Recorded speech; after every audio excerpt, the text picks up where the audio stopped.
Après 1996 en Afrique du Sud, 1998 au Burkina Faso, 2023 en Côte d'Ivoire, Algériens et Burkinabés ont une fois de plus rendez-vous ce 28 décembre 2025 au stade Moulay Abdallah de Rabat pour leur 4e confrontation en phase finale de Coupe d'Afrique des Nations. Deux équipes qui n'ont pas manqué leur entrée en lice dans la compétition. Le Burkina Faso s'est imposé difficilement 2-1 face à la Guinée équatoriale, alors que l'Algérie a été sans pitié pour le Soudan, 3-0. Pour le match de ce dimanche, l'équipe victorieuse validera son billet pour les 8e de finale de la compétition. Ce matin, c'est un Brahma Traoré accompagné de son joueur Mohamed Zounkrana qui se sont présentés en conférence d'avant-match. Une équipe algérienne éliminée dès le premier tour lors des 2 précédentes éditions de la Coupe d'Afrique des Nations, mais une équipe algérienne 2 fois championne d'Afrique que le coach burkinabé dit ne pas craindre.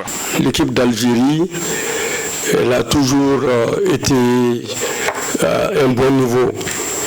Elle l'est également aujourd'hui, et que ce soit en attaque, que ce soit en défense, c'est une très bonne équipe. Nous avons besoin de faire un match intelligent parce que nous sommes venus pour aller très loin dans la compétition. C'est à nous de prendre ce match-là avec beaucoup de sérieux, beaucoup de concentration d'envie. Il est clair que l'Algérie vient favori, mais nous avons notre mot à dire dans cette rencontre-là. Nous avons énormément de qualités sur le plan individuel et collectif pour pouvoir mettre cette équipe en difficulté. Face à la Guinée équatoriale, le Burkina Faso mené 1-0 a su faire la différence avec des joueurs lancés en deuxième période. Le coach Brahma Traoré a confirmé lors de sa conférence de presse qu'il y aura des changements dans le 11 de départ des étalons du Burkina Faso, sans manquer de souligner le travail abattu par le 11 entrant lors du match face aux Alang nationales.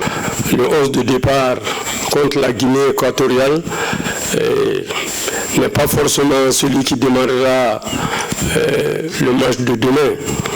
Mais il faut reconnaître aussi que ceux qui ont débuté le match ont joué de sorte à fatiguer la machine de guerre équato-guinéenne pour permettre à ceux qui sont entrés par la suite de gagner. Dans le match contre la Guinée équatoriale, vous avez vu qu'entre-temps Bertrand a eu un choc, mais aujourd'hui ça va très très bien, tous les joueurs se portent très bien.